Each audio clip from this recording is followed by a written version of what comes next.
Hello student, welcome to our online platform. दोस्तों, आज हम रीट मेंस की जो लेवल 1 है उसके साइंस टॉपिक के बारे में चर्चा करेंगे। और आज का हमारा टॉपिक है प्रकाश। देखिए, इस टॉपिक को हम एमसीक्यू प्रश्नोत्तर के माध्यम से समझेंगे और इस टॉपिक को हम आराम से क्वेश्चनों को करते हुए उसको सीखने का प्रयास करेंगे। तो जो भी स्टूडेंट इस चैनल पर नए हैं, इस चैनल को ज़रूर सब्सक्राइब करें। और ये चैनल जो है वो टीचर एग्ज़ाम की जो परीक्षाएं हैं उन सभी के लिए समर्पित है। तो टीचर एग्ज़ाम से संबंधित आपको इफेक्टिव जो जानकारी है, इफेक्टिव मैटर है, वो यहाँ पर कंटिन्यू आपको मिलता रहेगा। इस क्लास को पूरा देखें और क्लास को देखने के बाद बताएं कि आपको क्लास कैसी लगी। अगर आपकी कोई क्वेरी है तो कमेंट करके हमें ज़रूर पूछें। तो चलिए हम शुरुआत करते हैं। आज का जो टॉपिक है प्रकाश, लाइट, इसके एमसीक्यू के माध्यम से हम इस टॉपिक को समझेंगे। तो पहला क्वेश्चन है, प्रकाश की गति निर्वात में कितनी होती है। सबसे पहले हम ये बात करते हैं, निर्वात मतलब जहाँ पर कोई भी माध्यम नहीं होता, यानी कि न पानी है, न हवा है, न कोई ठोस पदार्थ है। तो जहाँ पर माध्यम नहीं है उस जगह को हम क्या बोलते हैं, निर्वात कहते हैं। अब निर्वात में जो प्रकाश की गति होती है वो होती है 3 लाख किलोमीटर पर सेकंड होती है। 3 लाख किलोमीटर पर सेकंड, अर्थात 3 × 10⁸ मीटर पर सेकंड। तो प्रकाश की जो गति होती है वो कितनी होती है, 3 × 10⁸ मीटर पर सेकंड। ये रटने वाला क्वेश्चन है, इसको सीधा रट के आप इसको क्लियर कर सकते हो। नेक्स्ट हम बात करते हैं, जब प्रकाश एक माध्यम से दूसरे माध्यम में प्रवेश करता है तो कौन सी विशेषता नहीं बदलती है। ऑप्शन 1 चाल, ऑप्शन 2 तरंगदैर्घ्य, ऑप्शन 3 आवृत्ति और ऑप्शन 4 है दिशा।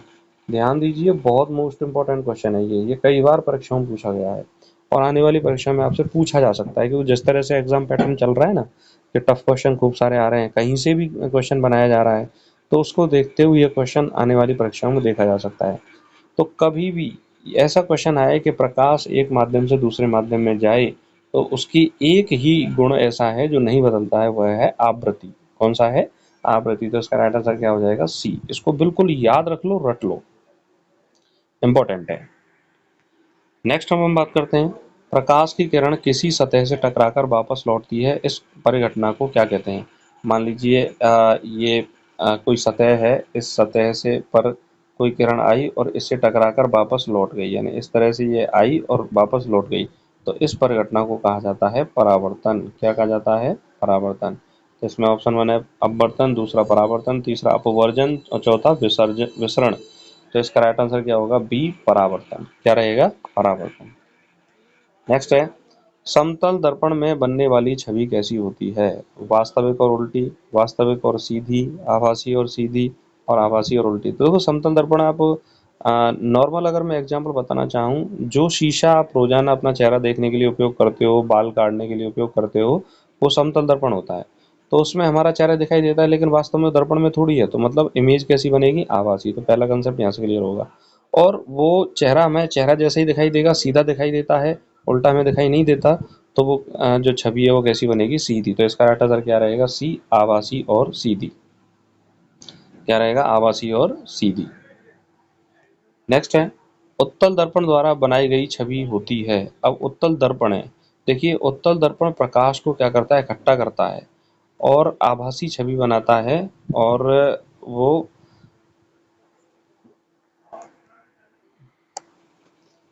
तो उत्तल दर्पण कैसी छवि बनाता है, आभासी बनाता है और सीधी बनाता है और छोटी बनाता है। कैसी बनाता है, आभासी और सीधी और छोटी।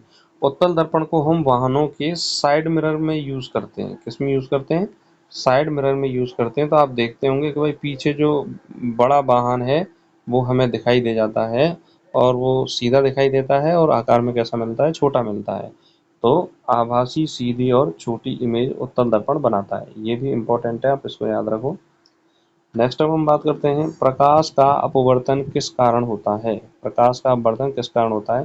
पहला है माध्यम की मोटाई, दूसरा प्रकाश की तीव्रता, तीसरा माध्यम की घनता में भिन्नता, चौथा है प्रकाश की दिशा। ध्यान दीजिए, अपवर्तन जब ही होगा जब माध्यम बदलेगा। जैसे मान लो एक माध्यम है वायु और दूसरा माध्यम है पानी, और एक माध्यम से दूसरे माध्यम में क्या जा रहा है, प्रकाश जा रहा है। तो वह अपनी दिशा को क्या कर देगा, चेंज कर देगा। मान लो इस दिशा में इसको जाना था, लेकिन इस दिशा में वो आ गया, तो अपनी दिशा को क्या कर देगा, चेंज कर देगा।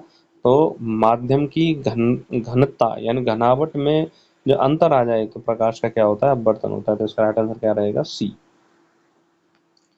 नेक्स्ट है, कौन सा दर्पण वाहनों के पीछे देखने के लिए प्रयोग होता है। दर्पण की बात कर रहा है तो अवतल दर्पण, उत्तल दर्पण, समतल दर्पण और गोल दर्पण। तो ध्यान दीजिए, वाहनों को पीछे देखने के लिए, पीछे वाले वाहनों को देखने के लिए जो साइड मिरर होता है उसमें उत्तल दर्पण का उपयोग किया जाता है। तो इसका राइट आंसर क्या आएगा, बी। और ये बहुत मोस्ट इंपोर्टेंट क्वेश्चन है, परीक्षा की दृष्टि से पूछा जाता है। नेक्स्ट हम बात करते हैं, इंद्रधनुष किस कारण से बनता है। परावर्तन, अपवर्तन, विवर्तन और पूर्ण आंतरिक परावर्तन। तो ध्यान दीजिए कि मान लीजिए ये सारे ऑप्शन ऐसे ही होते, ए वाला ऑप्शन भी ऐसे ही होता, बी वाला भी ऐसे ही होता, और सी सी होता पूर्ण आंतरिक परावर्तन, और डी होता सभी। तो इसमें हमें दोनों तरह से आंसर देखने हैं। अगर इस तरह का क्वेश्चन आए तो इसका आंसर होगा पूर्ण आंतरिक परावर्तन।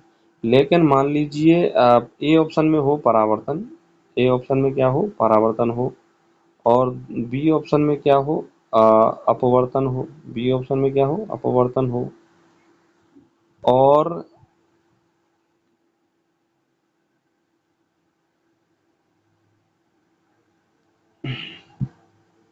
जैसे ए ऑप्शन में परावर्तन है और बी ऑप्शन में क्या है, अपवर्तन है, और सी ऑप्शन हो वर्ण विक्षेपण, सी ऑप्शन क्या हो, वर्ण विक्षेपण। तो देखिए, अब यहाँ पर जो आंसर रहेगा वो रहेगा डी, उपरोक्त सभी, उपरोक्त सभी। क्योंकि इंद्रधनुष का बनना परावर्तन, अपवर्तन, वर्ण विक्षेपण सभी प्रघटनाओं का क्या है, उदाहरण है। और यहाँ पर आंसर क्या रहेगा, पूर्ण आंतरिक परावर्तन। तो इन ऑप्शनों को आप ध्यान से पढ़िए, और ये इंपॉर्टेंट भी है क्वेश्चन आने वाली परीक्षाओं के लिए। नेक्स्ट हम बात करते हैं, प्रकाश का वेग कम होता है। देखिए, निर्वात में जो प्रकाश का वेग होता है वो होता है 3 गुणा 10⁸ मीटर पर सेकंड होता है निर्वात में। अब बात आती है कि निर्वात में तो स्वतंत्र रूप से चल रहा है, लेकिन यदि कोई माध्यम में अवरोध आ जाए तो प्रकाश की चाल भी क्या होती है, धीमी होती है। तो वायु में इतना कम नहीं होगा, जल में उससे कम हो जाएगा, कांच में उससे कम हो जाएगा, और निर्वात में सबसे ज्यादा होता है। तो सबसे कम किस में होगा, कांच में होगा। जितना माध्यम सघन होगा, प्रकाश की चाल उतनी क्या होगी, कम होगी। तो इसका राइट आंसर क्या रहेगा, सी। अगला है, कौन सा यंत्र प्रकाश के अपवर्तन पर कार्य करता है। Prism, convex lens, concave lens और सभी। तो देखिए, जितने भी लेंस हैं उन सब में क्या होता है, अपवर्तन होता है, और प्रिज्म जो है उसमें भी क्या होता है, अपवर्तन होता है। तो इसमें राइट आंसर क्या होगा, डी। नेक्स्ट है, परावर्तन का नियम कहता है कि आपतन कोण, परावर्तन कोण। अब देखिए, परावर्तन का नियम क्या कहता है कि भाई आने वाला कोण जाने वाले कोण के क्या होगा, बराबर होगा। यानी कि ये अगर इस कोण को मैं आई बोल दूं और इस कोण को मैं आर बोल दूं, तो angle I is equal to angle R. तो ये क्या होते हैं, बराबर होते हैं। इसका राइट आंसर क्या रहेगा, बी। नेक्स्ट है, प्रकाश का कौन सा गुण छाया चित्र निर्माण में सहायक है। परावर्तन, अपवर्तन, सीधी दिशा में गमन और विवर्तन। तो देखिए, मान लीजिए प्रकाश ऐसी गति कर रहा है और उसके सामने कोई अवरोध आ गया, तो यहाँ पर क्या बन जाएगी, उसकी छाया बन जाएगी। तो यानी प्रकाश का सीधी दिशा में गति करना आवश्यक होता है। तो इसमें राइट आंसर क्या रहेगा, सीधी दिशा में गमन। नेक्स्ट है, रंगों का स्पेक्ट्रम किसके द्वारा उत्पन्न होता है। लेंस, दर्पण, प्रिज्म और टेलीस्कोप। तो ध्यान दीजिए, प्रिज्म एक त्रिकोणाकार संरचना होती है। यदि इस पर श्वेत प्रकाश को गुजारा जाएगा तो पहली बार अपवर्तन होगा, और जब दूसरी बार अपवर्तन होगा तो वह अपने 7 रंगों में क्या हो जाता है, बट जाता है, जिसे हम विबग्योर के रूप में जानते हैं। और इस घटना को हम वर्ण विक्षेपण भी बोलते हैं। तो रंगों का जो स्पेक्ट्रम है वो किससे होता है, प्रिज्म से होता है। तो राइट आंसर क्या रहेगा, सी। नेक्स्ट है, कैमरे में प्रयुक्त लेंस होता है अवतल, उत्तल, समतल, अवतल, उत्तल, अवतल दोनों। तो देखिए, कैमरे में जो लेंस प्रयोग लिया जाता है वो लिया जाता है उत्तल लेंस।